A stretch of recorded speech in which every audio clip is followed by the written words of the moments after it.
অঙ্কুরন biology ক্লাসে সবাইকে স্বাগত জানাই। তো আজকে একটা মজার বিষয় আমি সবার সঙ্গে শেয়ার করব এবং খুব সহজ বিষয় সেটা। এতক্ষণ তোমরা এই ছবিতে পদ্ম গাছ দেখলে, যাকে আমরা সায়েন্টিফিক নেম হিসাবে জানি নীলাম্বু নুসিফেরা। একটা সাধারণ বিষয় সবসময় তোমরা দেখো সেটা, যে পদ্ম পাতার উপরে জল দাঁড়ায় না কেন, অর্থাৎ পদ্ম পাতার মধ্যে জল লাগে না কেন।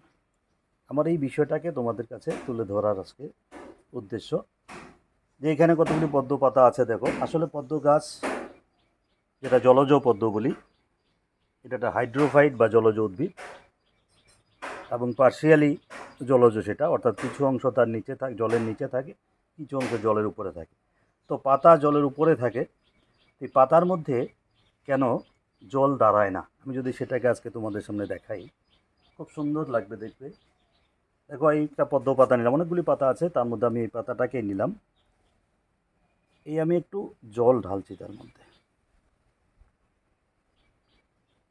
দিলাম জলটা। দেখো কি সুন্দর জলটা, মনে হচ্ছে মুক্তোর বীজের মতো।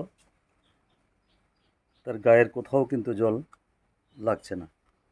আমি সবটা ঘুরিয়ে দেখাচ্ছি। ফেলে দিলাম এটা, আবার যদি একটু দিই,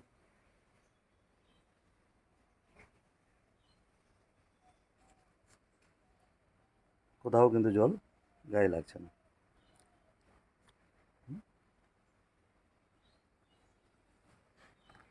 এখন যদি বলি, এই যে পদ্ম পাতার উপরে জল দাঁড়ায় না কেন, বা পদ্ম পাতার গায়ে জল দাঁড়ায় না কেন, একটা বিশেষ বৈশিষ্ট্যের জন্যই এই ঘটনাটা ঘটে।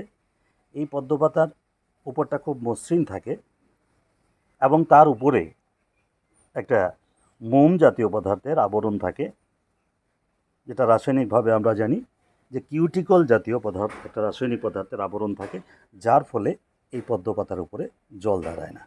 তাহলে আমরা একটা জিনিস পরিষ্কার বুঝলাম, যে পদ্ম পাতার উপরে জল দাঁড়ায় না বা পদ্ম পাতায় জল লাগে না এই কারণে, কারণ তার উপরে একটা মোম জাতীয় পদার্থের বা কিউটিকল জাতীয় পদার্থের রাসায়নিক আবরণ থাকে, যার ফলে পদ্ম পাতার উপরে জল দাঁড়াতে পারে না। এরকম আরও কিছু পাতা আছে যার উপরে এরকম একটা আবরণ থাকে, যার ফলে জল দাঁড়ায় না তার মধ্যে। তোমরা চেষ্টা করবে এরকম আরও অন্য পাতা দেখা যায় কিনা। আশা করি তোমাদের ভালোই লাগবে বিষয়টা, এবং নিজেরা দেখবে পাতা, পদ্ম পাতা দেখলে এইভাবে জল লাগে কিনা দেখবে, চেষ্টা করবে। এইভাবে বিজ্ঞানকে যদি হাতে কলমে তোমরা দেখতে পারো, তাহলে দেখবে বিজ্ঞানটাকে নিজের কাছে খুব আকর্ষণীয় লাগবে এবং মজাও পাবে নিজেরা। সবাই ভালো থাকবে, আজকে এখানে যাচ্ছি।